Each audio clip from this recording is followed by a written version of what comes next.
Thank you everybody for joining. There should be a few more people joining, but I think since most of you already know our program and our mission, I think we can go ahead.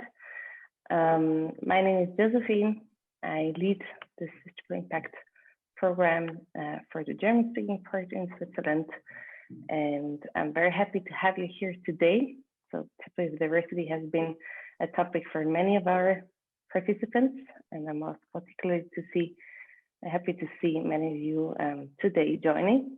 And I'm very much looking forward to hearing our two experts, topic experts, and to discuss with them their insights and experiences on how this topic that might seem simple, as we just discussed, but often is a bit more complex than it might seem. How you in your organizations, be it small or large, can become more diverse, more inclusive, and use this also as an opportunity for your companies. That's a bit the goal of today. And we wanted to make it as interactive as possible. So we have decided to do a different format today with more discussion. Feel free to put on your microphone if you have a question, or you can also put them in the chat. I will be monitoring it in the chat, but it might be that something escapes my eyes, so don't hesitate to put on your microphone for questions. So what how we are going to run this session is after the introduction, I'll have Miriam de Boer from Get Diversity, who will give her experience and insights on the topic of diversity and how to make this cultural shift, what success factors or, as I mentioned, stumbling stones might be relevant, and what to take into consideration. And we want it to be as practically oriented as possible. And then we'll have Sabine Bellefeuille-Burri from Burri Public Elements, who will share her insights. She has gone through, as I heard, a major transformation in her company the last 2 years, and has established a new culture where she's working more with roles instead of fixed positions. And I'm very much looking forward to hearing her experience on how she made that move forward and what added value she experienced by this transformation. Then we'll have a short discussion between the three of us, also taking up your questions. Whenever you have a question, also you can also put them in the chat. And we have also an interactive session that you can join, or you will really want to foster this peer-to-peer learning and hear from you what experience you made, where you see the main challenges, how you might have already addressed them, etc. Just to give you a short overview on why we're here today. So this thematic event is part of the Swiss Triple Impact program. It's a unifying program to move the Swiss ecosystem towards a sustainable and resilient economy. So we have given ourselves a very broad mission. We have launched the program last September, and through the program, which is a 3-step program, we want to move Swiss economy and Swiss companies towards a more sustainable, resilient business models that are more aligned with the Sustainable Development Goals. And on the other hand, we have an entire partnership and ecosystem approach where we work hand in hand with chambers of commerce, cantons, political leaders, etc., to not only move the companies, but move also the entire requirements and context incentives. Who is the program for? We want to have everybody in our program, so it's designed for startups, established businesses, but also industry pioneers, so that we can have an approach that is flexible enough that all companies from all sizes, all sectors can profit from what we are proposing. Who is already in? We have a very broad ecosystem already established. We have large companies such as the SD Group, a catering company, but also small regional companies such as Mandorf, a small 8-person SME, or established companies such as EWZ, energy provider. Today, we want to focus on the topic of diversity and equal opportunities, or inclusiveness. So one of the SDGs on gender equality, but of course, while this might be the main topics, it has a very much broader interrelated aspect. We also want to tackle through this diversity topic how it can be connected to other opportunities that are related to the SDGs. And before I hand over to our two panelists, I would just give two examples that I found interesting. They're both a bit provocative. And the first one is, we earlier had the discussion. This is a picture from a German newspaper that comes up once a week. And every week there is a Torte der Wahrheit, which is the truth, the cake of the truth, with some statistics. And the question is, how do you call people that have been privileged by their gender? And me too, usually you would think of, well, women, right? Because now we're talking about gender quota and women quota. So typically what we're talking about is women are currently being privileged because of this gender. But if we look at it from a historic perspective, we can probably see that in the last 100 years, more men were privileged by their gender and only very few women. Just from a point of view of how the narrative is spent, I found that interesting. One of my favorite statistics in this part of this journal. And the other one is a story that was mentioned a few times. I saw it several times going out in and out in social media. It's a story about Churchill and his wife. I researched it and I think apparently it's not true, but it's still I thought it was a nice story on how we typically look at things, such as also gender and quota, and the role of man in society. So I'll let you read the story, which is about Churchill and the street sweeper and his wife, Miss Churchill, and the question, who would be Prime Minister today, or who would be a street sweeper today?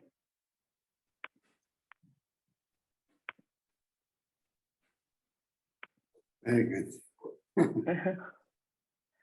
It's both are a bit provocative, but still, from a narrative perspective, very insightful, because we typically we wouldn't expect the result of the discussion as it has been shown in both examples. And with that, I hand over to Esther. Thank you very much for being here. I think there's lots from you to learn for us. So I'm very much looking forward to hearing from you. Yes, thank you very much, Josephine. Thank you for inviting me and giving this opportunity, the platform to talk to many people who are interested in diversity and inclusion. My name is Esther de Boer.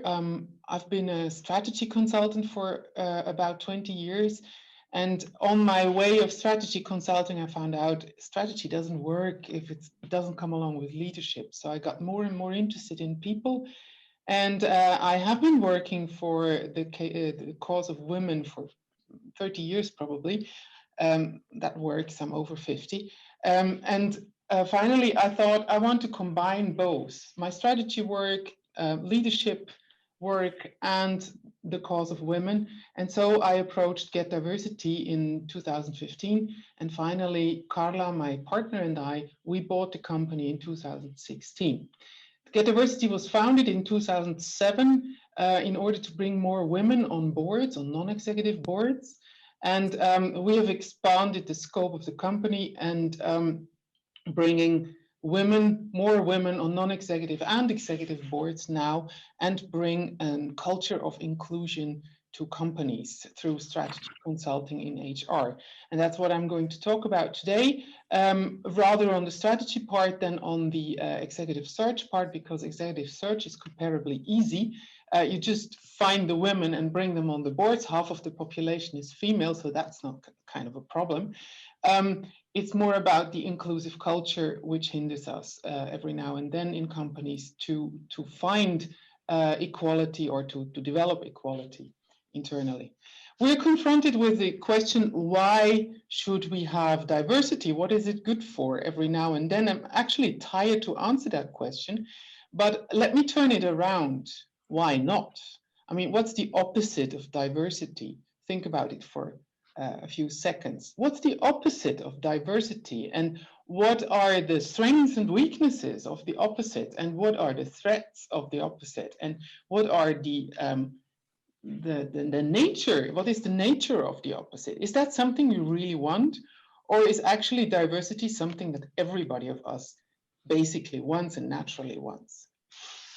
So we all know about all those stories that say that companies are more successful when they have diversity, but actually human beings tend not to believe in science.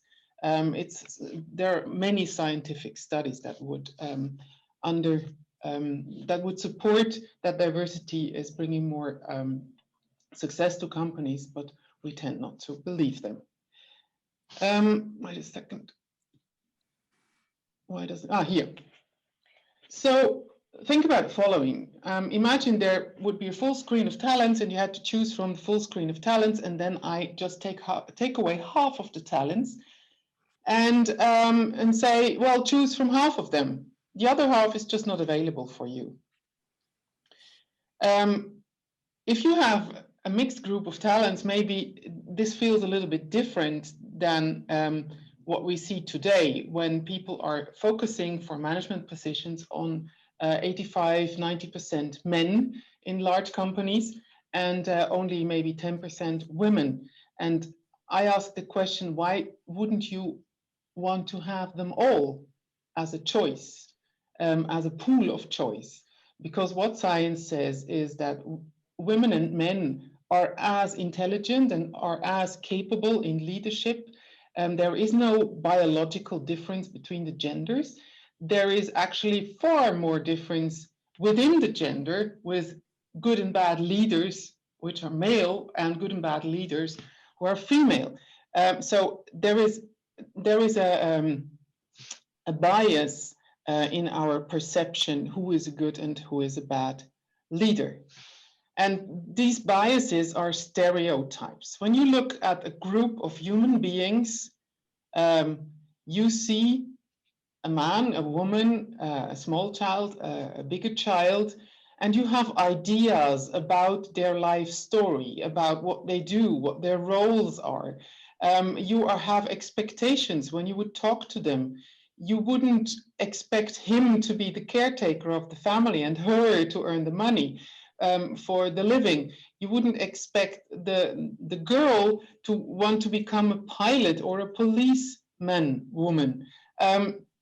And you wouldn't expect the woman to be the doctor the surgeon in a hospital. So that's against our stereotypes, and that's what's happening all the times when we meet people face to face. We have our ideas and expectations about what they do, what they're good at, what they're strong.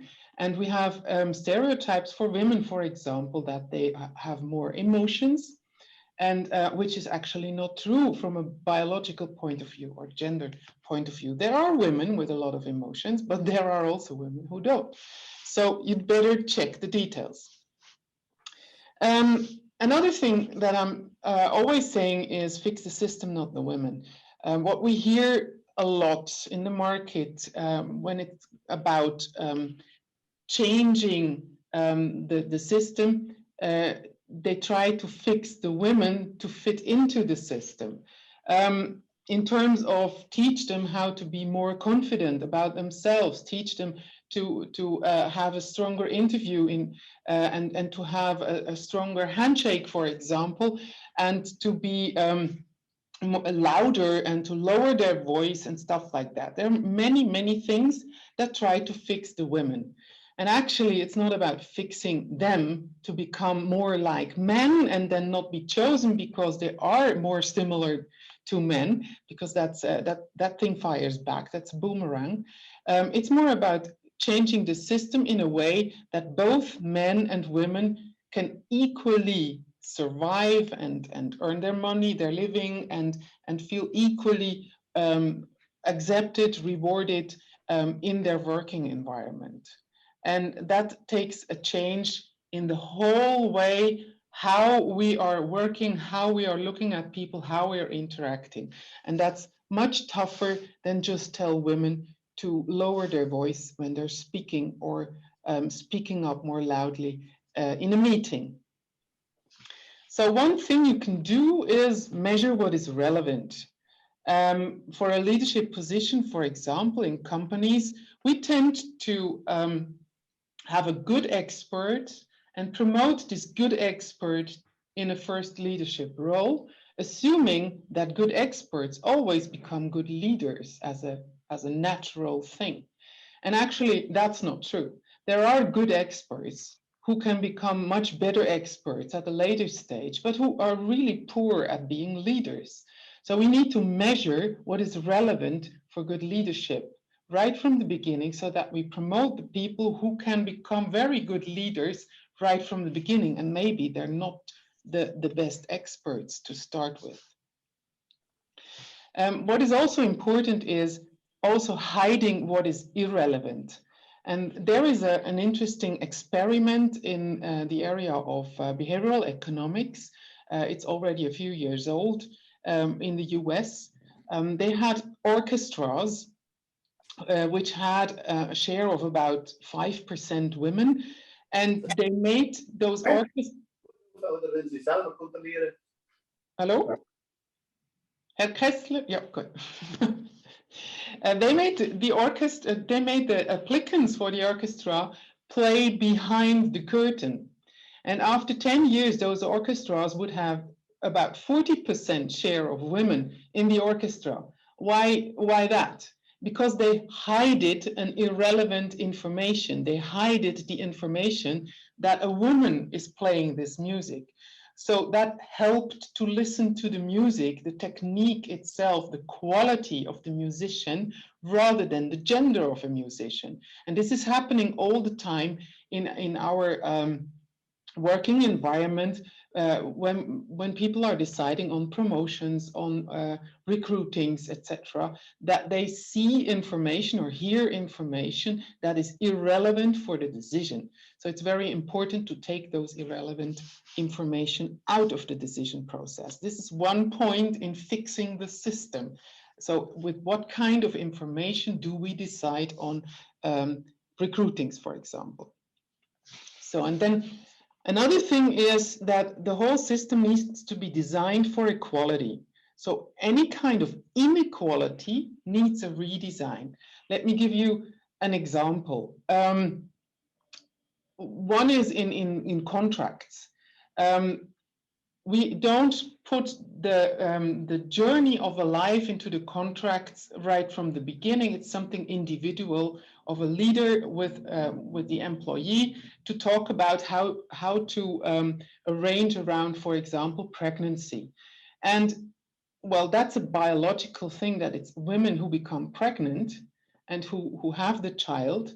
But actually, the labor work of having a child, in my case, was 40 hours. It was not 20 years.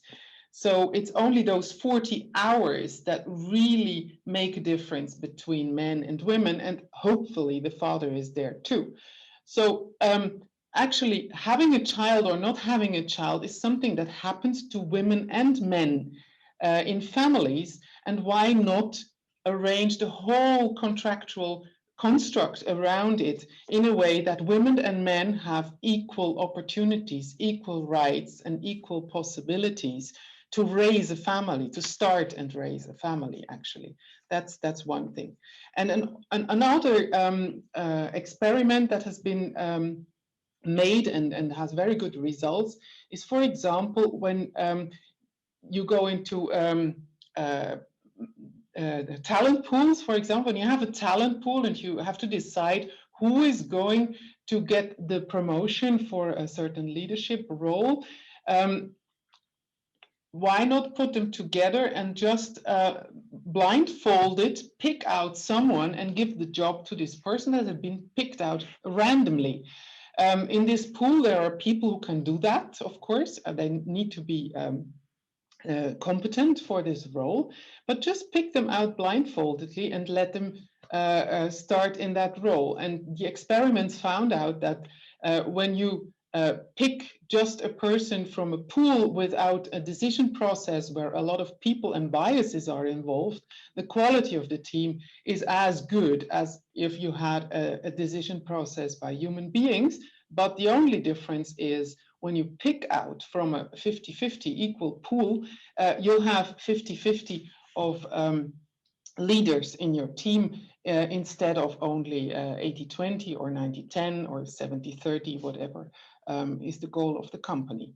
So that's a little, those are a few hints, and maybe also turning around your perspective a little bit on diversity and inclusion. Diversity is a fact. That's what Gudrun Sander is saying from HSG. And inclusion is the decision that companies make. Do we want to include 100% of potential leaders and talents on the right levels of our organizations? Or do we want to just watch with one eye and see half of them, basically? Now, I'm very curious what Sabine Bellefeuille is talking about and telling us, and I'm open for discussion right afterwards. Thank you very much for the moment.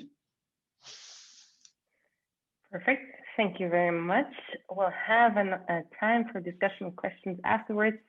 Do you have any pressing issues, or otherwise we'll move on to Sabine Bellefeuille? I see no hands raised. So Sabine, can I hand over to you? Hello, everybody. Since you probably don't know our company, I'm going to show you. I hope that works. Do you see now my screen? Yes. Wonderful. So I'm going to show you a short clip of our company, so you have a little bit background who we are.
So what does this have to do with inclusion?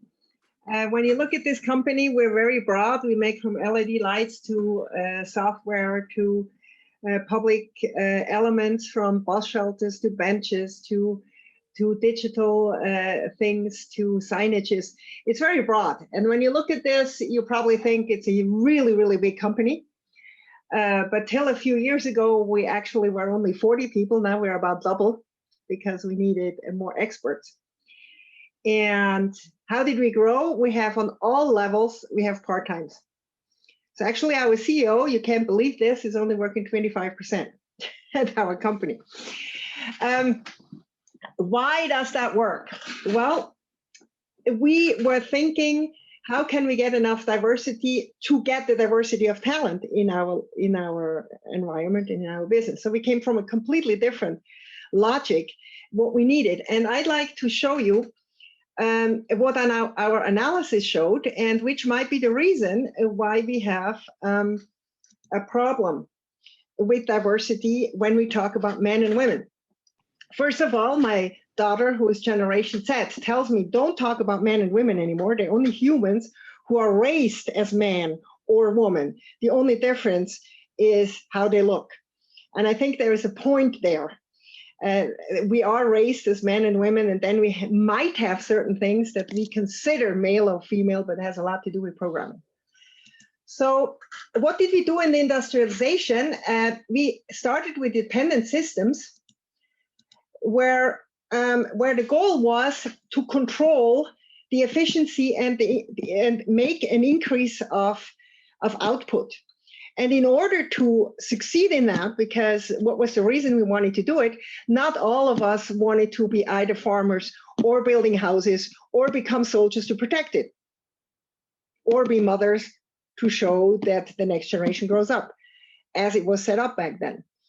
So we decided it will be more efficient if we build machines and make humans parts of the machine. And as we made humans part of the machine, it was basically controlling the results. We were controlling a system where we believed that there was a cause and an effect. Then later on, we got a little smarter and we said, well, maybe we need to regulate it. The machines are so efficient. So when we put the machines behind each other, that's fine. The cause and effect the machine can do. So now the process is in between. We need to control the processes in between. There, people need to be a little bit more free. So we wanted more security and predictability in between the machines. So we started to get feedback loops and controls of the processes. On the one side, by regulating the machines, on the other side, regulating the people in between through processes. The problem is, every technician knows that the first and the second only works if we have a completely closed system. And technically, a closed system means a system without humans. Because whenever we want to do that, we need to control everything, and they can't be a hair, they can't be spit of us, they can't be a part of skin of us that would change the system. So technically, those are all illusions that we try to adapt to closed systems. Today, the first and the second are possible in closed systems where we can control everything and there's no human involved except outside of the system. So all along, we had open, autonomous, complex systems because humans were involved. And that's a technical fact. So the first and the second is in part an illusion. Why don't we see that illusion? Is because we have underneath, we have a so-called shadow organization. And that shadow organization exists everywhere. We know that in the industrial area, my grandfather used to tell that story. They used to really work on the machines and be completely cause and effect oriented in those, that was beginning of last century. And they laid off a group of Italians to replace them with some Spaniards, and nothing worked. The process were done, cause and effect, everything worked, and they couldn't figure out why, till they realized that all those Italians were related. So at night, whatever the machines weren't going to do and whatever the material that wasn't going to be good, they sat together. They already knew what next day is going to happen, and they pre-organized the dependent system of cause and effect. And so in our society, we already have open, autonomous, complex systems that we overlay with the first and the second, because on the one side, we want to have an increase of output and want to have security and predictability.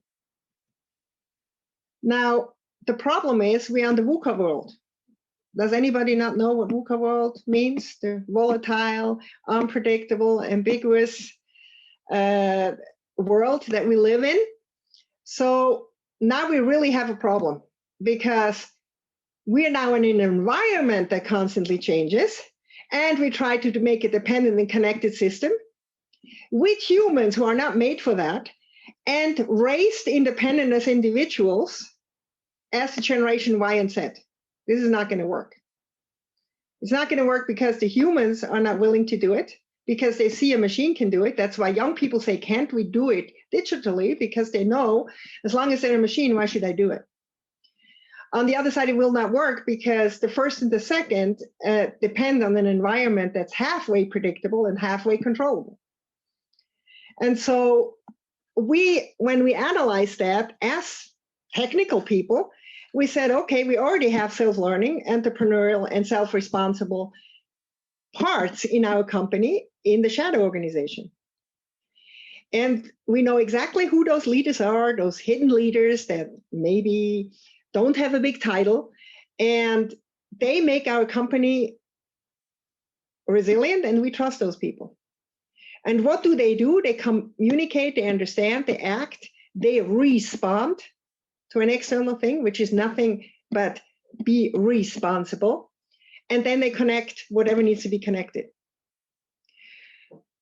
And so they actually adapt our company constantly to the challenges, no matter what the processes is and no matter what the results are. And we had the privilege to work for Alstom for the street carts in Hamburg.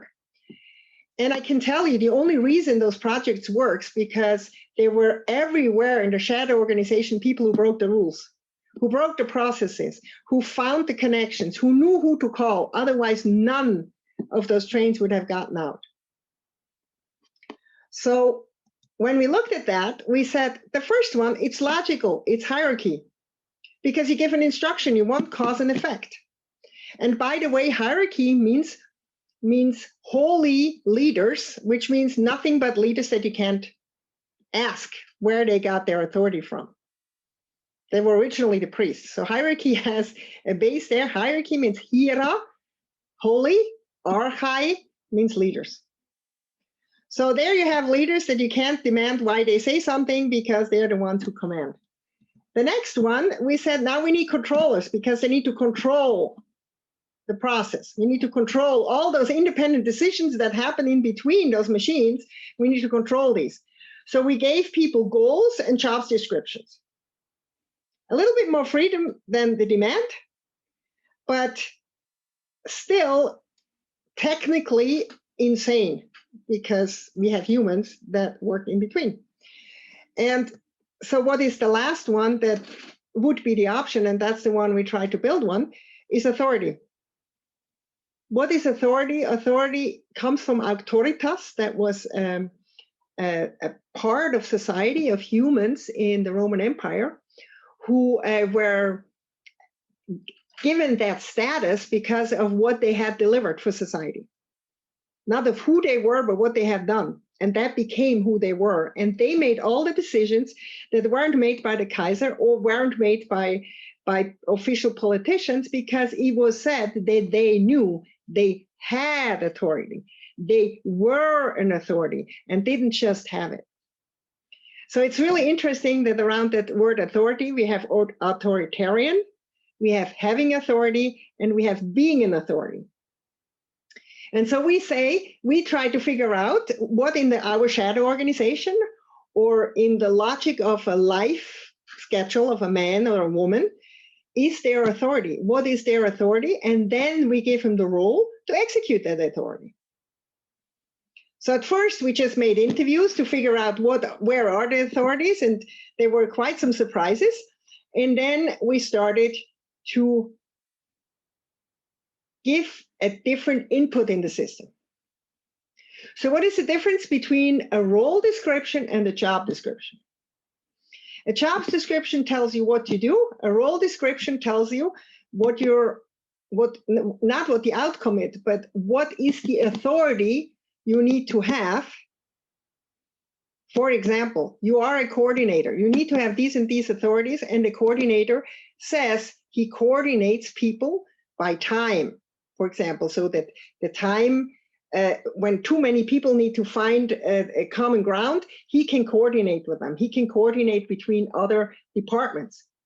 So one thing we did to explain how those single job description became several roles, we looked at the leader position of a production manager. Production manager, you just say it's a production manager. He's responsible for everything. He's the leader. He has to look after the people. He has to look after the coordination. He has to look after material quality. Sometimes it's a big bucket that is written in this job description. And so we said, what is the main things we expect of this leadership position? We said, yes, it is the coordinator. He needs to coordinate the people, and he needs to coordinate between the departments. When we need fast decision, those coordinators need to get together, so he needs to coordinate. We said often he's also the expert, the best person to decide how something is done, either a process or to define if that work is good or not, because we don't have any other person. Sometimes he is, not always. And then we said as a leader, he usually had 3 roles that have to do with humans, with communication with humans. One is clear. He is the expert on what needs to be done. So let's say you're in buying, he might be the one who says how we do buying and what the best buying is, and therefore can see if the other person is a good buyer. The second one he often had was to figure out, what is this person doing? Where is this person working? What are the talents of this person? So we call this the organizational logic. To look at the person, is it that person working in several departments? What are the talents of this person in a way of looking broader than the expert? The expert might say this expertise of this person can be broadened. And then the last one, what most people felt they didn't have is a coach. And the coach only purpose is to look at the human. For him, this is a human. It doesn't matter what he does for our company. It's just a human. So this human can be sick. The environment can fall apart. This person can be frustrated. This person can have defense mechanism. This person, anything, can get a divorce, can get sick, can have baptisms, and. And what we found in the old system, intuitively, the leaders knew they were failing in one of those 5 roles.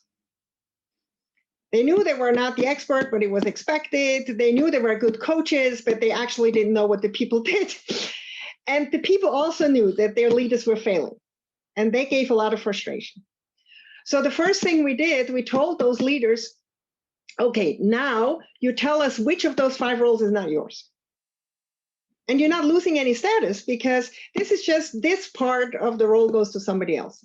So in many cases, the people who were in management before just gave away the coaching role with the people that they're working with every day, because they said, I can't see that person because I'm stressed out of coordinating and I can't listen to this person. So a simple thing that happened, just to show how the role system works, is, so let's say Giovanni in our production company is freaking out in the morning. That used to be a problem because this coordinator needed to coordinate. He had material coming in and out, but Giovanni's freaking out. There's no time to talk to him. And so he's under stress. So he shuts him down or tries to do it halfway. So Giovanni still has a problem. Now he's going to call his friend who is not coordinating this area and says, you know, you're the coach of Giovanni. Giovanni freaked out this morning. Why don't you go look? And now this person comes to Giovanni, and Giovanni knows this person is only going to come and listen and figure out what the topic is. And so now he says, well, my woman is sick and I should be going home early, but I have a problem in my work. Or I constantly get work that I don't know how to do. Or. And then this coach is deciding which of the other roles now needs to deal with the topic. Of course, this is also the coach who comes when the organization has a problem with a person. So it's both ways, or the person has a problem with the organization. This alone showed how much shadow organizations we had. How many people were emotionally connected to coaches we didn't even know, but didn't have the authority to change anything. And that gave a lot of frustration. So that's a role model, just to show how it works. So then when we looked, how do you build a role model? It's very simple. You go to the person, you say, who are you? What can you do? And what do you want? This is the most important thing. What do you want? What you don't want anymore? And that takes some guts for both sides to have that conversation. And then you give as a base, you must have values in the culture. You must say, why are we in this company? What are we doing? How do we want to work together? What are the frameworks? It's like every society works with a culture that is agreed on and that is developed by the sum of all actions. Then you need to allow them to communicate. You need to give them as much information as possible when they ask for it, so they have the context. You give them the permission through the role to act. You give them the mission and vision, where you want to go, and you give them the strategy. If a person has that within their context, and they're identified with all things, they act automatically in the interest of the whole company. Because humans, we forget, we have the Maslow pyramid, which is another topic, which is probably not going to work that way, but on the bottom line, we always said there is two things people need, is sleep and food and a roof over our head. And the more we study about psychology, we realize this is not the only thing. This helps that we don't die physically. The problem is we can die emotionally and as a person in our identity when our identity is taken away. Then we go crazy. We don't know if we exist or don't exist. You can test that anytime. You go in a bar and everybody gets served, but not you. You start to get angry, you start to move, you start to shake, you start to scream.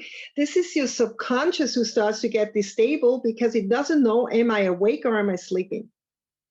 The only reason we know that we're awake is when we have an impact in the world and an unpredictable reaction of a human or an animal. That's when we are put in a cage completely alone, we go insane. And so whenever we make people to machines, then they go insane, then they start acting for survival. So actually, we're not working to get a roof over our head and food.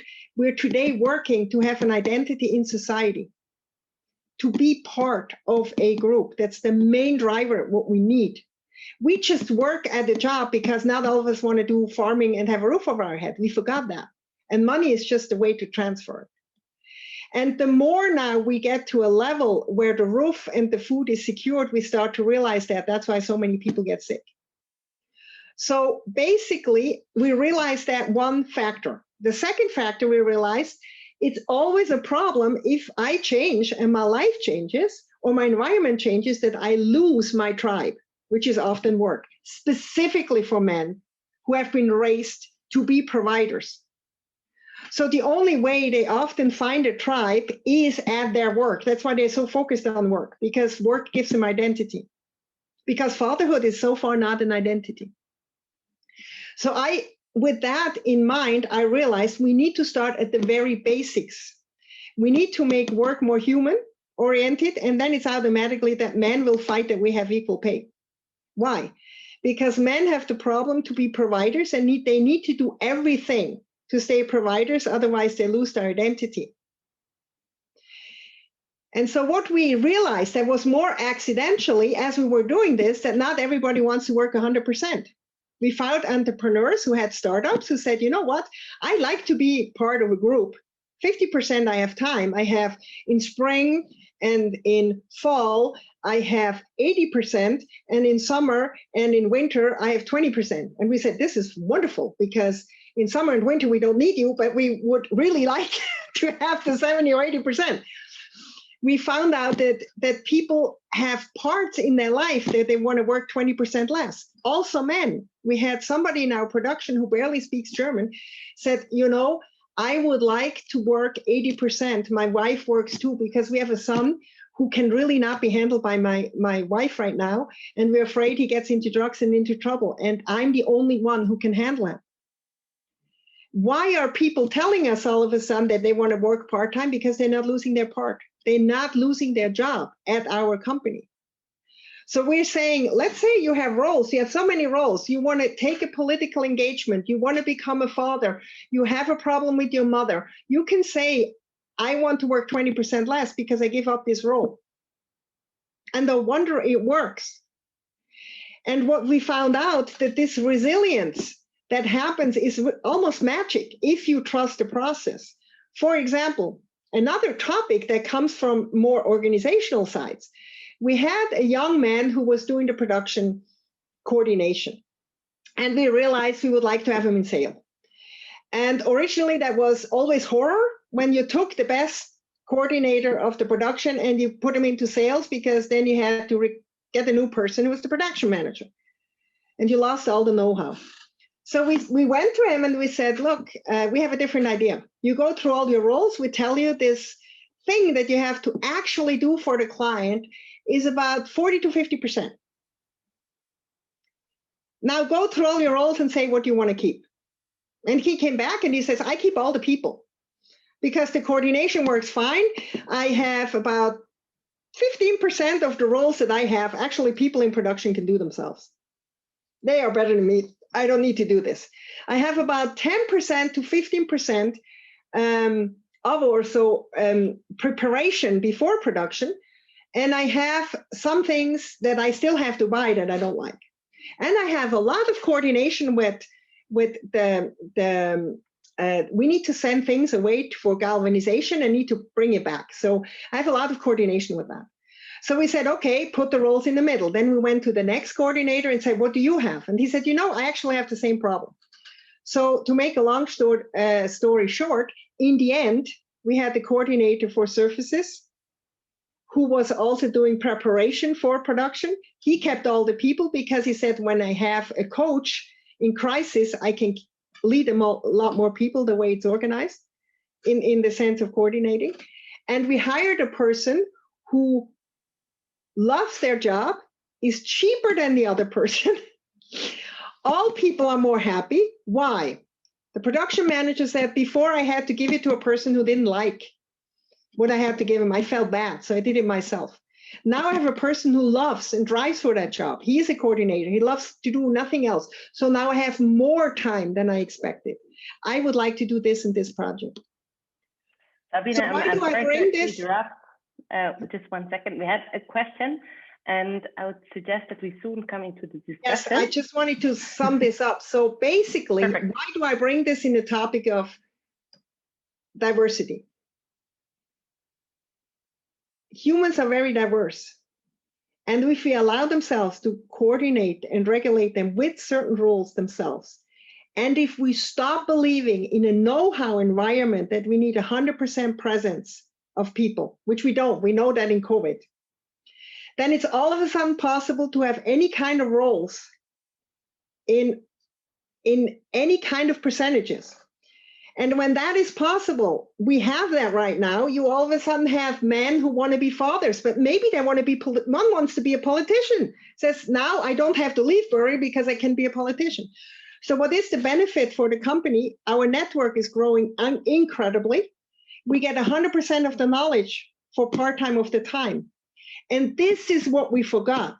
We needed to have people, humans, working in an assembly line. We needed them physically there for 100% with their talents. With knowledge, we need 100% knowledge, best connected at the right time, in the right place, by the right people, and not 100% presence.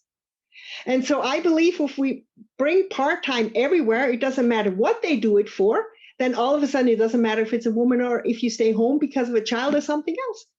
And we have in society, we have the problem that we need leaders in other parts where money doesn't get paid or when money gets paid in a different way. And humans, especially the next two generations, Y and Z, they don't want to have shackles. They don't want to have shackles anymore. But we believe that we can keep their knowledge over years in our company if we work that way. And at the same time, we have more diversity than 90 people. We have 180 to 200 different things. A bookkeeper who is also doing photography, wonderful. Why not? We couldn't afford both, so we just kind of have part-time. So this is just a very unusual approach, maybe, to show how diversity could be approached as well. Thank you. Thank you. Thank you, Sabine. And I think it's always very nice to have a very practical example also too, because often we know, as Miriam mentioned, that the science is there. It's not that we don't know how to do it, but then the question is always who is going to go first and who is going to move on. And I'm going to take the questions in a few seconds, and happy to have more questions. If you have any, you can post them in the chat, or you can also turn on your microphone. I have a million questions, but I'm also curious to have your questions. And if we find time, we'll also have short breakout sessions to discuss a bit in smaller groups and to allow you to exchange among yourselves. But what I would be interested in, Esther, you mentioned the part fix the system, which is also the part that B-Lab is very much working on. And what do you think? What do we need to accelerate that change? I mean, we know it's an added value. We know it's possible. We know the women are there, or other types of diversity, but the mindset shift hasn't entirely happened yet. And my best guess would be if we don't find another way to fix the system, we'll just have to wait 1, 2, 3 generations, and then we'll be there. And if we want to accelerate, what would be your 1, 2, 3 recommendation from a system perspective? Well, it takes a decision and the support, the sponsorship from the top. If CEOs and chair people don't support the idea of diversity and inclusion, it will not happen, because there is no reward for doing so. It's just a fight against old structures. And that's why good companies sometimes just lose good people, because on the top, they don't support the idea. So that's one thing to start with. And then companies where they have really bad culture, leadership culture, need to prepare the ground for the new culture. When you have, in times of financial crisis, when you have a cash drain in a company, you need to stop the cash drain. And if you have a brain drain, you need to stop the brain drain and find out why the brain is leaving, why the good people are leaving. And it's often 2, 3 people who are really toxic, who really destroy culture again and again and again and again, and you just have to let them go, passively or actively. They need to leave the company, because otherwise it wouldn't work. So those toxic people, they destroy any cultural initiative. So that's another part that's really important. And when teams see that the top is behind it, that toxic people are leaving and have to leave, then there is a lot of energy that can deploy for a new culture. So I think that's the starting point. And then, well, one of the goals is, for example, demographics. We have 50-50 women. Well, I'm talking about women and men as one dimension only of diversity. It's just so easy to measure. That's why we're using this.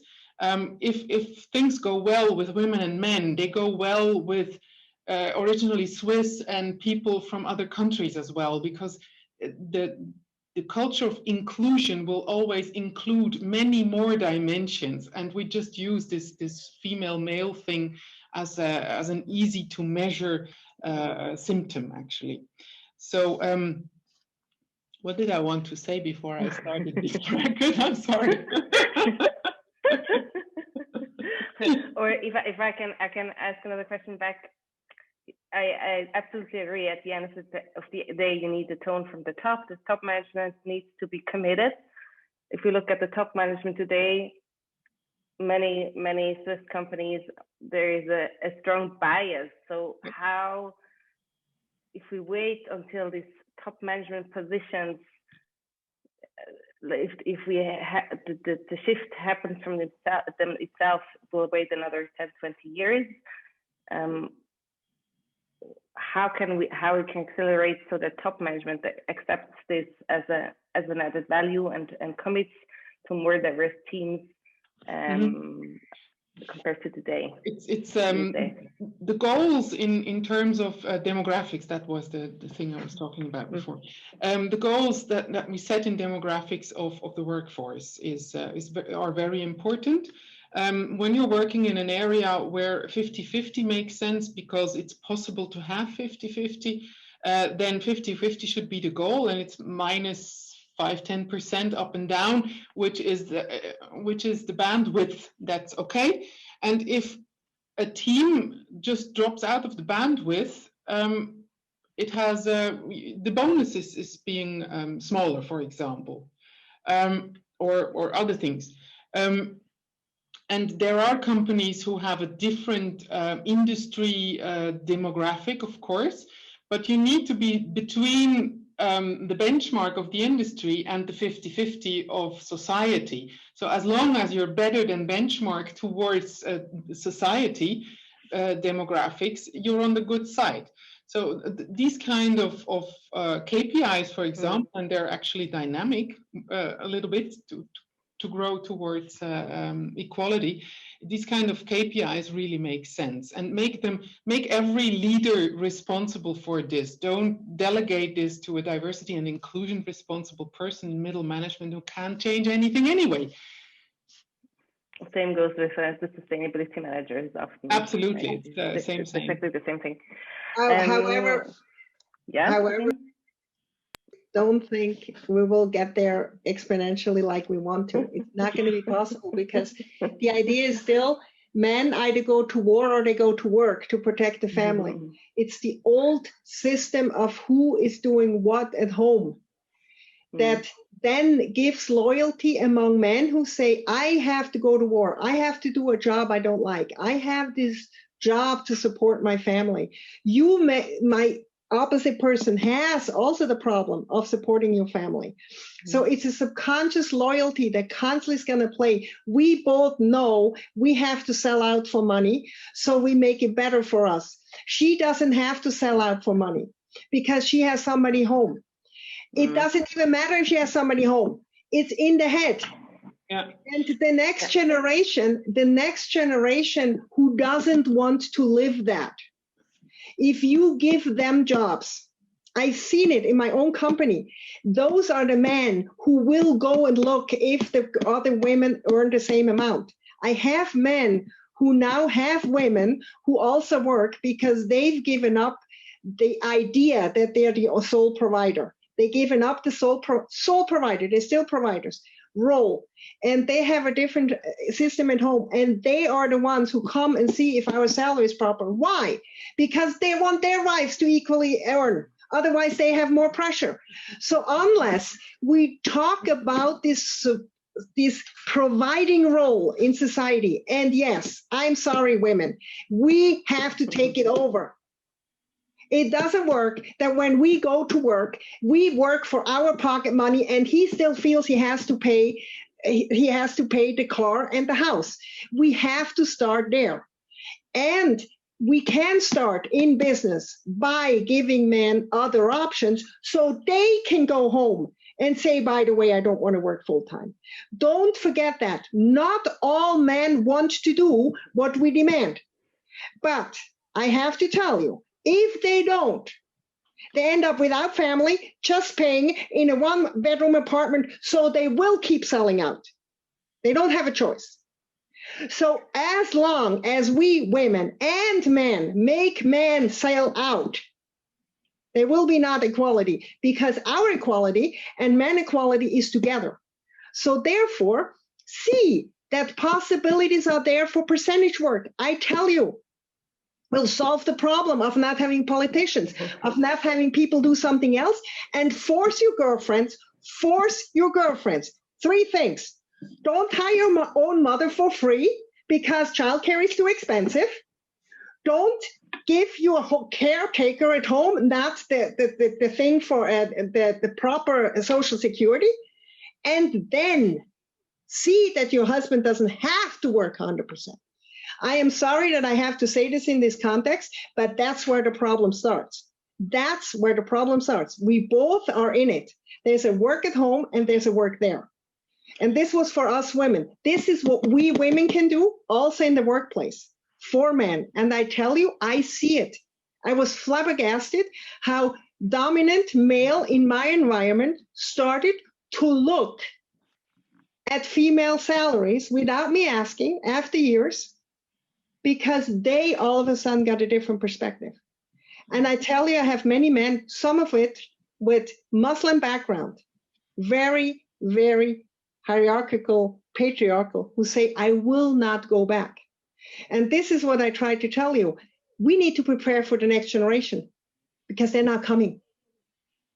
Men it's about balancing. Sell out. And if we keep doing this, what we're doing, we're not going to get them. They all want to do startups. They all want to do startups. Why? Because they don't want to sell out. Okay, Sabine, one second. Esther, and then I have another question for Sabine. Please first answer, and then I would like to hear also other thoughts. Yes, Esther? It's about balancing the willingness to suffer. I mean, men have a willingness to suffer at work and women have a willingness to suffer at home. So we need to balance both on both sides so that this comes into an equality on both sides. We can't only work on one side. And this willingness to suffer has to do with stereotypes for females as well. We're the ones who go home when the child is sick.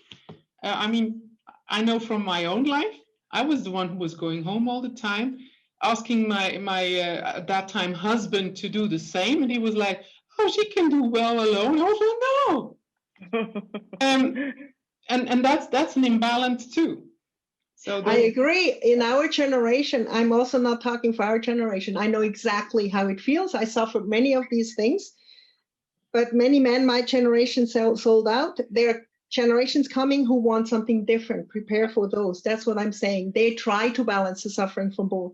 And yes, men would like to go home and take their child. They would like, but if they lose face and job, they will keep suffering. As long as they will suffer, we'll suffer to get into those jobs. And Esther, you know that too. Once we made it, we will leave because we're done suffering at the job as well after we suffered at home. So you lose the women in their 50s also because they're not ready to suffer anymore. I think that's an interesting point because that's something that I see very much. You have very independent women, and as soon as they have their first, second child, it kind of switches and you get into that typical role models.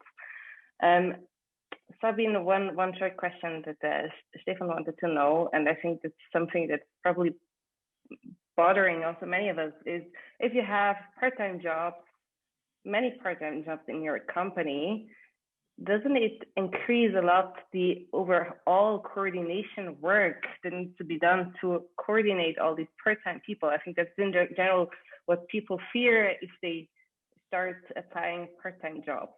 That's the overall. It's not my job to coordinate people who need to get the job done. That's how simple it is. Yeah, that's the control paradigm. That's the control paradigm where that question is coming from. In this third phase of organizational development that Sabine introduced, they just handle it themselves. The job gets done all by itself. You don't need a boss to tell people what to do or to coordinate the part-time pieces. They handle it perfectly well. At first, I thought it was mainly female teams who had kids who would just, be used to it. I thought because they had to handle kids and would just do their work and be very sympathetic to each other, but it works with mixed teams as well. And it works in just male teams also. If they know enough about the context, they need to know more economical context. They need to have numbers. They need to know where they can affect the numbers. They need to really be let free once they have the job they're motivated for. That's the problem. And then magical. I had people who said, this person is this and this, she hurts our company, please lay her off. We all come over Christmas for work. I would never have done it. You know, they have pre-organized everything and organized everything how it should be. They put the percentage down and said we need just 60% of 80. We come. We have to change our perception of what humans are. Mm-hmm. Otherwise, it will not work. And the problem is, the biggest problem I see, we have not understood. We went from being part of a machine to having to do knowledge work. And that's where we're unbeatable. That's probably the difference, right? It's knowledge work. And knowledge work needs to be organized differently. The more diverse, the more knowledge. One short point from Esther, and then I have a question to Robert. Mm-hmm. I think a lot of leadership is also coming from a supremacy paradigm. And when leaders come from this supremacy paradigm, they tend to want to take control and have everything under control. And as soon as you come at eye level amongst each other and you don't have this supremacy paradigm ruling your culture anymore, there is much more trust and freedom to get self-organized. Mm-hmm.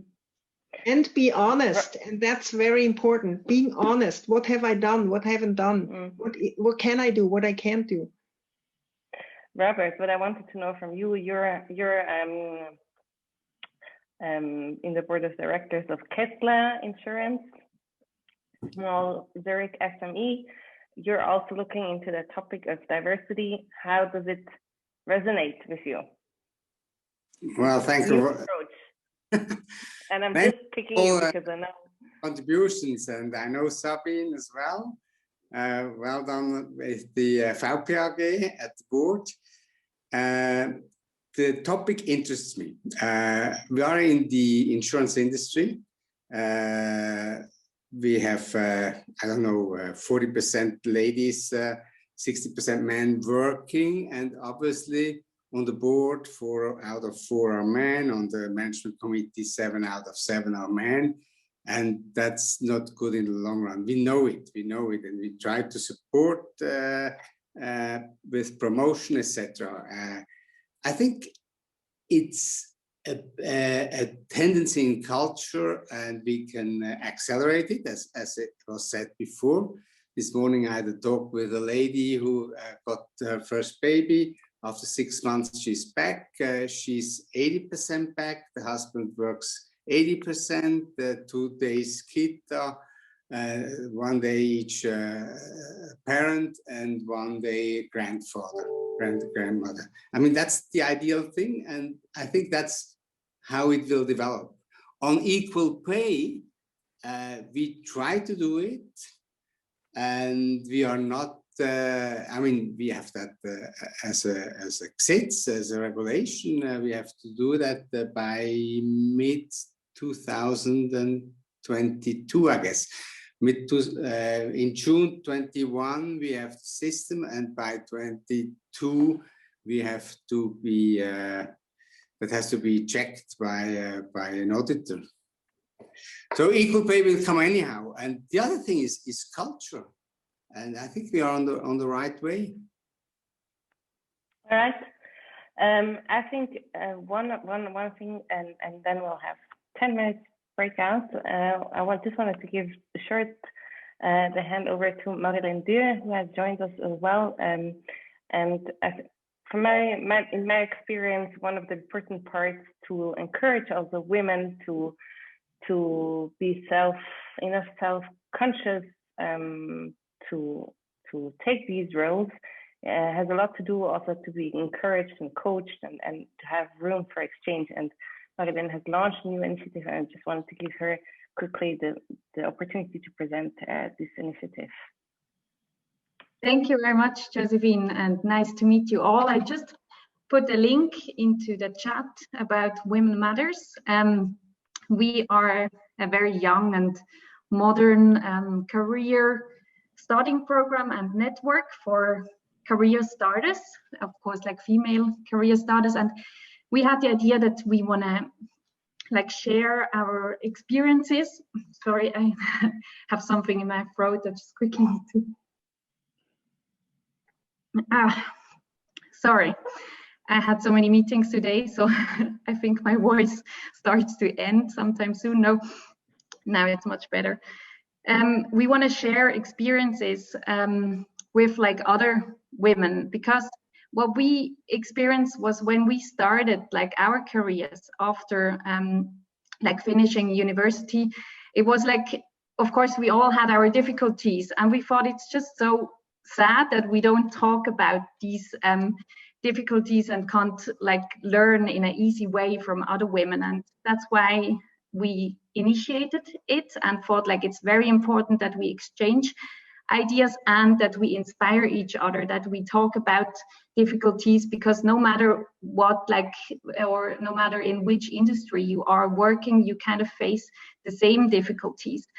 And we also said like, or we were looking for like a network, and we experienced that very often, like these old-fashioned networks, it's very often then in a man's play, like we blame men for everything. And of course it's like we heard some part of it, like they also have to do their work, but we as women also need to do our part. And that's why we said, okay, let's focus on us, because that's what we can actually do ourselves. We do not need to depend on men changing the system or anything, but we can like take over and do something about it. So that's kind of the spirit that we are following at Women Matters. And at the moment, we unfortunately can't do big events anymore because of COVID, but we used to do like big events mainly in the area of Basel.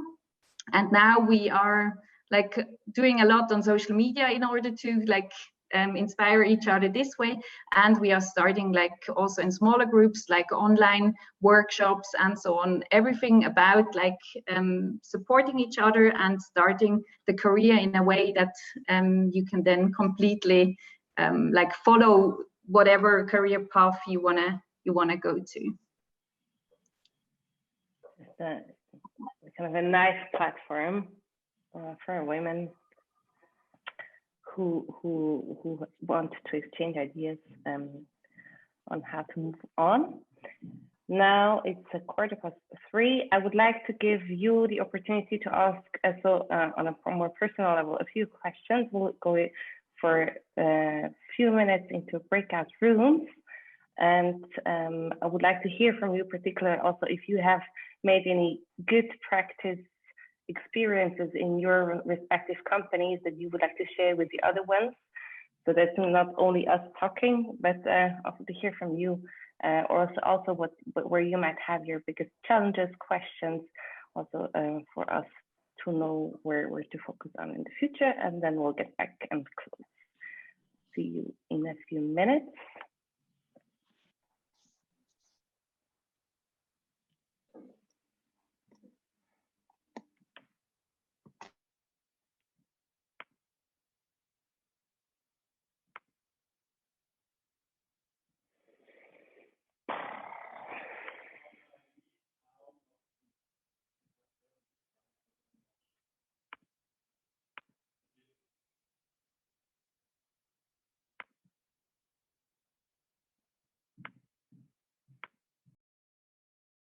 Hochdeutsch. Mm-hmm.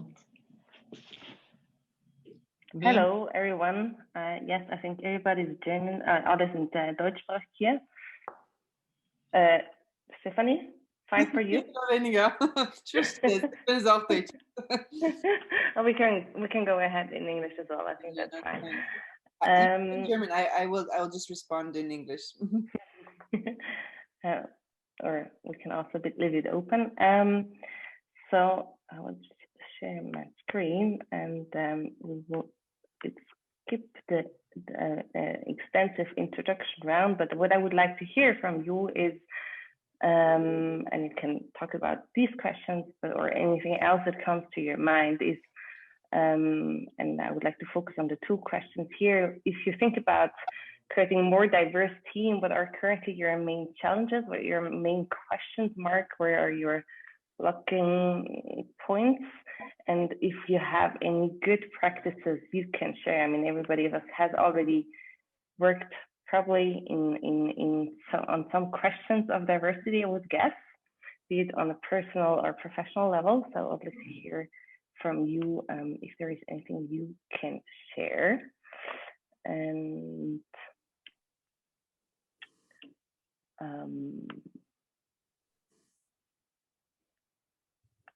I would like to give over anyone who would start to share, would like to start.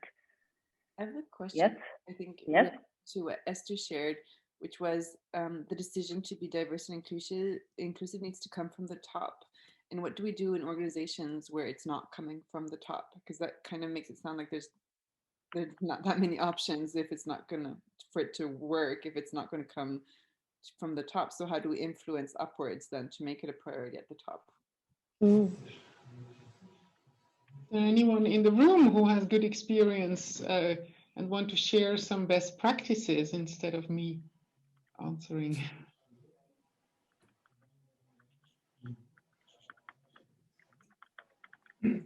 Go ahead.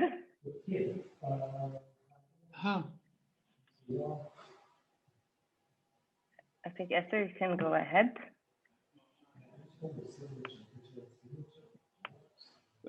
Sorry, I don't understand what the idea of this conversation now is logistically. And you can go ahead, Esther, if you have good experiences. I think you're probably the one who can best share how to make it a priority at the top. Well, bring it up and ask for sponsorship. And if it's no option, if it's no priority at the top, you need to find another job. You need to leave the company, because only when they lose brains and hearts, they will understand that there is something wrong.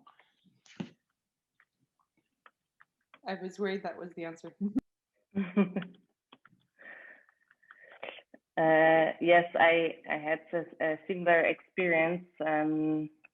For more anecdotes, in my former life, I was a sustainability consultant, and I was working with a large Swiss industrial company, and I thought I had gotten them to accept that only 50% distribution of women and men would make any sense as a target for their organization, and I had very interesting exchanges with the head of HR, with the executive board, etc. And the thing is, you can make them understand that it makes sense. It's the way to go, but very soon, and this is where I haven't found the handle around it. You get into this very realistic aspects of these organizations, larger organizations, where they come up with a solution. Okay, 17% women in management is a target good enough for our organization, because there is no way we can go further. And there was always a bit the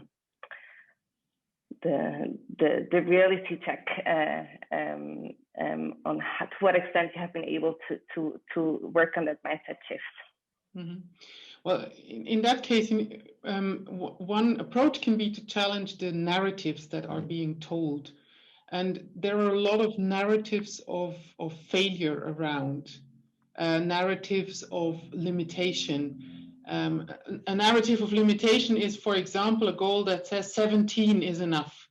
Well, if 50 is society, 17 is pretty low. So that's a limitation of growth and change and transformation. And often it's also a narrative of failure. We don't find women because. That's a narrative of failure. Or we can't promote women because. Also narrative of failure. And sometimes you need to transform the narratives and make people aware of what they're talking about. They're talking about failure all the time, and go into talking about solutions, talking about getting there, talking about all the success stories. Sometimes that helps too. Mm-hmm. And I would also say, like, prove them wrong. Like, be so good that they cannot just like ignore you anymore. And of course, sometimes then women have to do like a lot more or put like an extra effort in it. But I think it works, like to really show that you are capable of whatever. Yeah, it's known from science that women need to overperform by 20% to be perceived as good as their male peers. So that's a standard reaction. That's what most women do anyway. Prove that they're better and to be seen equally good. But actually, that's taking a lot of energy from us, women, and proving wrong. That's on a cognitive level, and the cognitive level is not the level where people change. That's system 2, Kahneman, thinking fast and slow. We need to get on the emotional level, on the fast level, so that automatically this inclusion works. So that's a tricky thing to get there. We see already now in the whole Corona discussion that on this cognitive level of facts and figures and science, people don't change their opinion. They just feel that things are different. And that's what they're convinced, that's their faith, that's what they feel and believe, and that's it. That's just emotion. It's not about knowing. And we have to deal with this reality of people being emotional about stuff rather than cognitive and logic. And what I also experienced that, I mean, very often people are against things if they are scared of it. So I often ask myself, so what is then the classical white old male? What is he scared of? And then kind of really start the conversation in a way that addresses this fear, but in a like not being too aggressive, for example, and pushing too hard, but rather being on that emotional side and also show like interest and understanding in terms of talking in a way that is acceptable for the person that you talk to. Absolutely, yeah. What could possibly go wrong if we take this decision this way, for example? Let's be creative about the risks, and then risks come to the table, and risks actually fears often. Yes, that's also or either fears or kind of being hesitant over the complexity when things is connected to creating diverse teams, be it there is more need for coordination, or we don't find the talent, or the women don't want. Often I feel like there are always a million reasons, and it's so comfortable where we're right now, right? It's so comfortable, and actually there is nobody pushing us. Only, as you mentioned, Esther, the brain that might happen if women leave our organizations just because they feel the diverse teams are not there yet. Anything else any experience you would like to share? Otherwise, we'll go back and we will close on time. Okay, from my side so far. Thank you. Barbara, I'm not sure I can hear you, but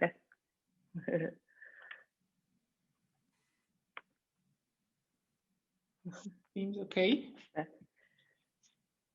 Nope, I can hear it. No, okay. Sorry. And then we'll go back.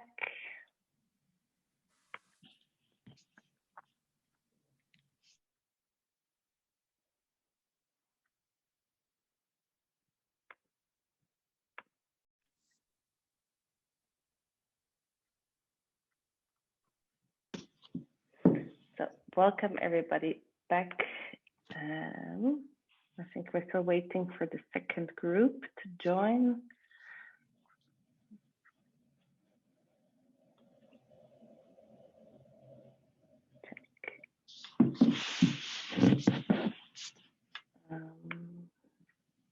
Well, sorry, while waiting, I have a question for Esther. Hi, Esther.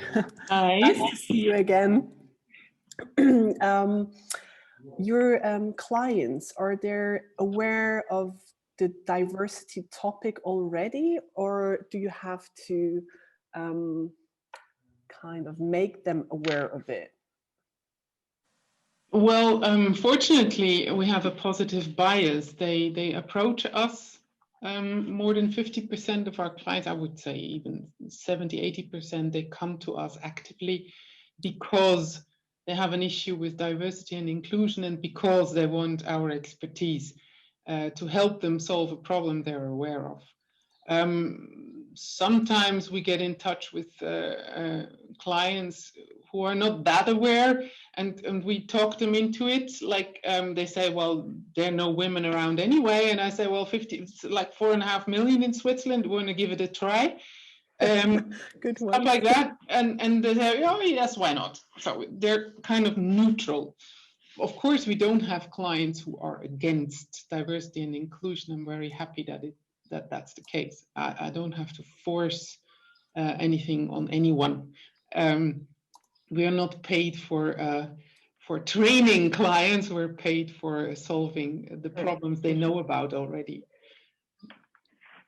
Which is a kind of a nice spot to be in, and I think you're also very, very, very public person, very in the topic. All right, we're coming into an end. Thank you very much for joining. I hope you were able to benefit the most from this session. May I ask a question? Yes. I just have one question to think about, that maybe that's why I was talking like that before too. Is it truly, to think about for us, is it truly possible to have a group that has one cultural belief, and we try to bring new cultural beliefs in that without also doing training with these people to reflect upon their roles? Because that's the experience I'm making right now. If you take those men that we always talk about who don't have the right culture or don't have the right thing, and you put them in a different setting and you ask different questions, they sometimes change their perspective. So my question is, shouldn't we take some of the people that are biased when we have the control in our companies and expose them to new questions and new perspective changes? Because my experience is there is more heart and more compassion once they lose their own almost fanatic idea of how they were raised, because that's probably why I reacted before this way. We all try to change something against something. It seems like we're trying to push something new in, you know? And that's what I would be interested to see in the future of all you managers who do that. What do we do with the big other group? Do we just let them be and wait till they die out, or do we have something for them? I think definitely a good question. Also this generational question. Yes, Esther? And yeah. One, just a little answer to think about to this question is, we should stop putting all men in one basket. They do that with us. We hate it. They will hate it too because when we do it. Just stop doing that.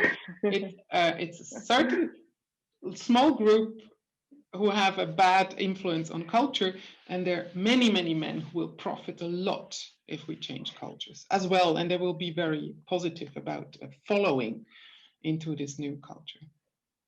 And we just need to make sure we have the right men at the kind of decision-making power positions, or the right women. Yeah, one book, Thomas Chamorro Premuzic, Why So Many Incompetent Men Become Leaders and How to Fix It. Read that, that's my Bible. So, why so many men? Why so many incompetent men, that's the small group, become leaders and how to fix it. Very good. That's truly good book. Well, happy to share. And I'm not sure if Barbara wanted to share this point before, but also a very nice book. I haven't finally read, but Reinventing Organizations. Some of you might also have heard of it. Yeah, exactly. Is also talking about this new way of organizing work within the organization, and having more the roles instead of the hierarchies. giving more responsibility to the people. All right, we'll share these two, and thank you very much for joining. Thank you to Esther and Sabine for being here and sharing your experiences. And well, I look very much forward to your targets you're going to set within our program. I expect to be at minimum 50%.